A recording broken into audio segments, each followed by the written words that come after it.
हप्ता शेवटच्या आठवड्यात मिळणार असल्याची घोषणा मुख्यमंत्र्यांनी केली होती। मात्र सरकारने याबाबत कोणत्याही हालचाली केलेल्या नसल्याने आता हा हप्ता नव्या वर्षातच मिळणार की काय असा सवाल उपस्थित झालाय। नव्या वर्षात लाडकीची संक्रांत गोड होणार का आणि दोन्ही हप्ते एकत्रच मिळणार का पाहू। लाडकीला डिसेंबर मध्ये हप्ता नाहीच।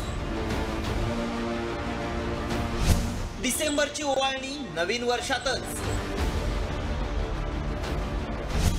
जानेवारीत संक्रांत गोड होणार। राज्यातील गरीब महिलांना आर्थिक आधार देण्यासाठी मुख्यमंत्री माझी लाडकी बहीण योजना सुरू करण्यात आली। या योजनेअंतर्गत पात्र लाभार्थ्यांना दरमहा 1500 रुपये देण्याचं जाहीर केलं। या योजनेअंतर्गत नोव्हेंबर पर्यंतची रक्कम मिळाली आहे, त्यामुळे डिसेंबरच्या हप्त्याची सगळ्यांनाच प्रतीक्षा आहे। हिवाळी अधिवेशनानंतर डिसेंबरची रक्कम दिली जाणार असल्याचं मुख्यमंत्री देवेंद्र फडणवीस यांनी अधिवेशनाच्या सुरुवातीला जाहीर केलं होतं। मात्र डिसेंबर महिना संपत आला तरी बहिणींना अद्याप ओवाळणी मिळालेली नाही, त्यामुळे सरकारच्या निर्णयाकडे बहिणींचं लक्ष लागलंय।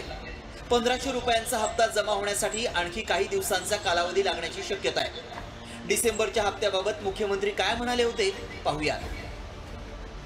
कोणतीही शंका मनात ठेवू नका। ही जी आश्वासनं आम्ही दिलेली आहेत, ज्या ज्या योजना आम्ही सुरू केलेल्या आहेत, एकही योजना आम्ही बंद होऊ देणार नाही। त्या लाडक्या बहिणींनी महायुतीवर प्रेम दाखवलं। ते अधिवेशन संपल्याबरोबर डिसेंबर महिन्याचा हप्ता त्यांच्या खात्यामध्ये आम्ही टाकतो।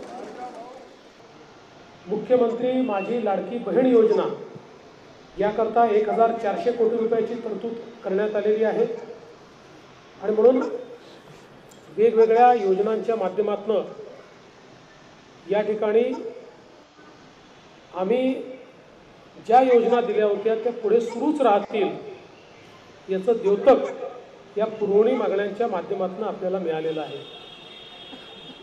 आज खरं म्हणजे अंतिम आठवडा प्रस्तावावर बोलत असताना विदर्भ आणि मराठवाड्याला